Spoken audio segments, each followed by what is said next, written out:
The Red Death had long devastated the country. No pestilence had ever been so hideous or unkind. There were sharp pains and dizziness and profuse bleeding, leading to an agonizing dissolution and a much hoped for merciful death.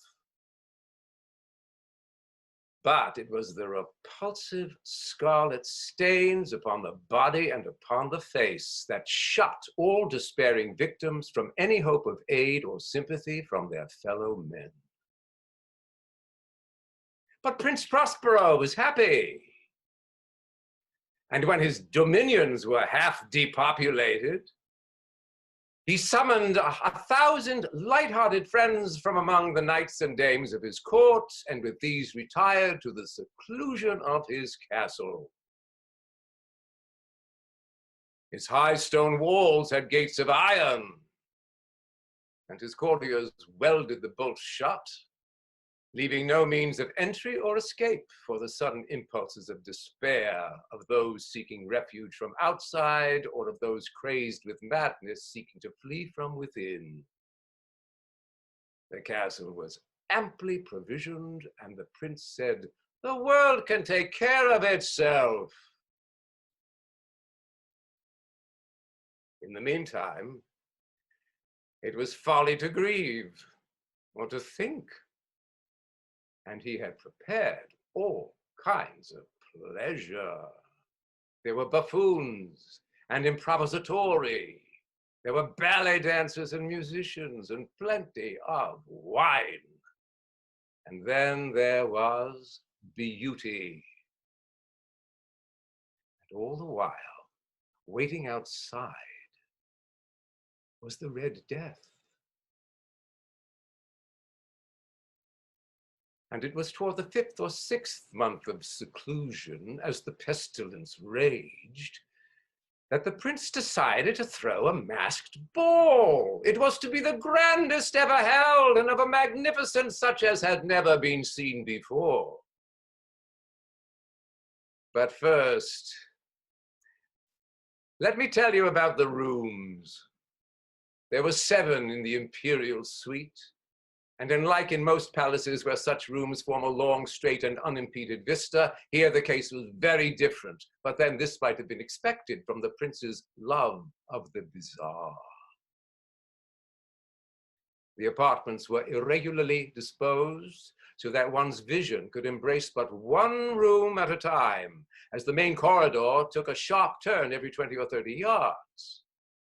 And in each room, there was a novel effect, with tall and narrow Gothic windows of stained glass that dominated each chamber, whose colors varied in accordance with the prevailing hue and decorations of the room. For example, at the eastern extremity was a room hung in blue, and vivid blue were its windows. The second chamber was purple in its ornaments and tapestries, and here the panes were purple, the third was green throughout, and so were the casements. The fourth was decorated and emblazoned with orange, the 5th with white, the 6th with violet, but the 7th chamber was altogether different. It was shrouded in black velvet tapestries that hung upon the ceiling and down the walls and fell in heavy, undulating folds upon a carpet of the same material and hue. And it was in this chamber only that the color of the windows failed to correspond with the decorations, for you see the panes here were scarlet and of the deepest blood color. Now, in none of the 7 rooms was there any lamp or candelabrum or light of any kind from brazier or candle, but in the western or black chamber, the effect of the sun's firelight streaming through the blood-tinted panes was ghastly in the extreme, and produced so wild a look upon the countenances of all who entered, that there were few bold enough to set foot within its precincts. And it was in this room that there stood against the wall a gigantic clock of ebony, whose pendulum swung to and fro with a dull, monotonous clang.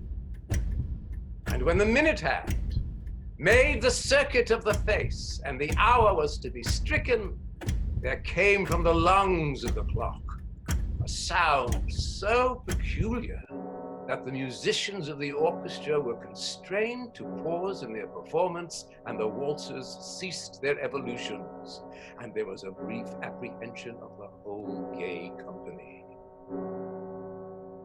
The giddiest grew pale, and those more aged and sedate passed their hands over their brows as if in confused reverie. But when the echoes finally ceased and light laughter once again pervaded the assembly, the musicians looked at each other and smiled as if at their own nervousness and folly. And they made secret vows to one another that at the next chiming of the clock, they would succumb to no such emotion. And yet, after a lapse of 60 minutes, which is but 3,600 seconds of the time that flies, there came yet another chiming of the hour, and once again they felt the same disconcert and tremulousness as before. But the prince said, "Come, come, there's no need for fretfulness. Go your merry way." And then came the day of the masquerade, and everything glowed with a wild barbaric luster. For although the prince's tastes were peculiar, he had a fine eye for colors and effects, and eschewed the decora of mere fashion. His plans were bold and fiery, and some even thought him mad, but never his most ardent followers and sycophants. He directed, in great part, the movable embellishments and mechanicals. There was much glitter, piquancy, and phantasm. And there were grotesque arabesque figures with unsuited limbs, madman fashions, and much of the beautiful, the wanton, and the bizarre. And something of the terrible, which excited loathing and disgust. And to and fro in the enlivened chambers, there stalked the revelers like a multitude of dreams. And these, the dreams, writhed in and about the rooms, as now and again there struck the ebony clock in the far room of dark velvet, and for a moment, all was once again still and silent, save for the voice of the clock. And the dreams stood stiff and frozen until the echoes of the chimes died away, and then, comforted for an instant that they had endured, resumed their revels. Although few ever ventured into the seventh room, the other chambers were densely crowded, and in them beat feverishly the heart of life. Then it happened. Perhaps it was before the last echoes of the last chime of the ebony clock, when some of the crowd became aware of the presence of a masked figure, which had arrested the attention of no single individual before. And there was a vague disquiet and a whispering around that at first was but a dismissive murmur, then disapprobation and surprise, until finally it rose to a panicked clamor of terror and dread. In an assembly of fantastical phantasms such as I have painted, it is right to suppose that no ordinary appearance could have excited such sensation, and indeed, the entire wretched and ill-fated company now deeply felt that in the costume and bearing of the stranger, there was neither wit nor propriety. The figure was tall and gaunt and shrouded from head to toe in the habiliments of the grave. And the mask which concealed the face was made so nearly to resemble the countenance of a stiffened corpse that the closest scrutiny must have had difficulty in detecting the cheat. And yet all this might have been endured had the mummer not gone so far as to assume the form of the Red Death. His vesture was dabbled in blood, and all features of his visage were besprinkled with the scarlet horror.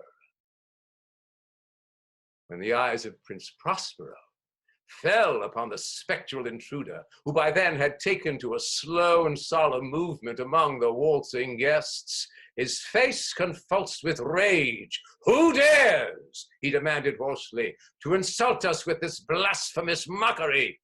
Then turned to his courtiers, shouting, "Seize him and unmask him, that we may know whom we have to hang at sunrise from the battlements."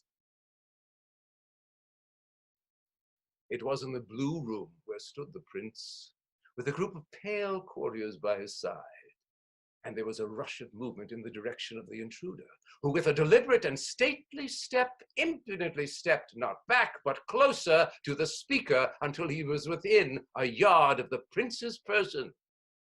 And the hushed and vast assembly, seized with awe, shrank from the center of the room, as he made his way uninterrupted with a solemn and measured step through the blue chamber to the purple, through the purple to the green, through the green to the orange, through this again to the white, and even thence to the violet, but no movement was made to impede him.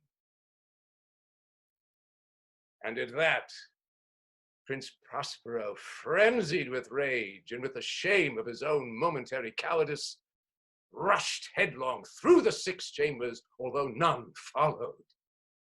He bore aloft a drawn dagger and approached in rapid impetuosity to within 3 feet of the retreating figure, when the latter, having attained the extremity of the velvet apartment, suddenly turned and confronted his pursuer. There was a sharp cry, and the dagger dropped, gleaming upon the sable carpet, upon which instantly afterward fell, prostrate in death, the Prince Prospero. Then, summoning all the wild courage of despair, the throng of revelers threw themselves into the black chamber, and seizing the mummer, whose tall figure stood erect and motionless within the shadow of the ebony clock, gasped in unutterable horror at finding the grave cerements and corpse-like mask which they had handled with so violent a rudeness, untenanted by any tangible form.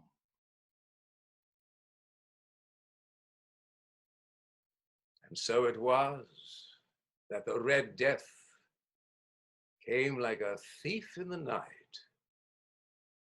and one by one dropped the revelers in the blood-bedewed halls of their revel, each dying in the despairing posture of his fall. And the shadows rose, and the life of the ebony clock went out with the breath of those who were once so lively and animate, and darkness and decay and the Red Death held illimitable dominion over all.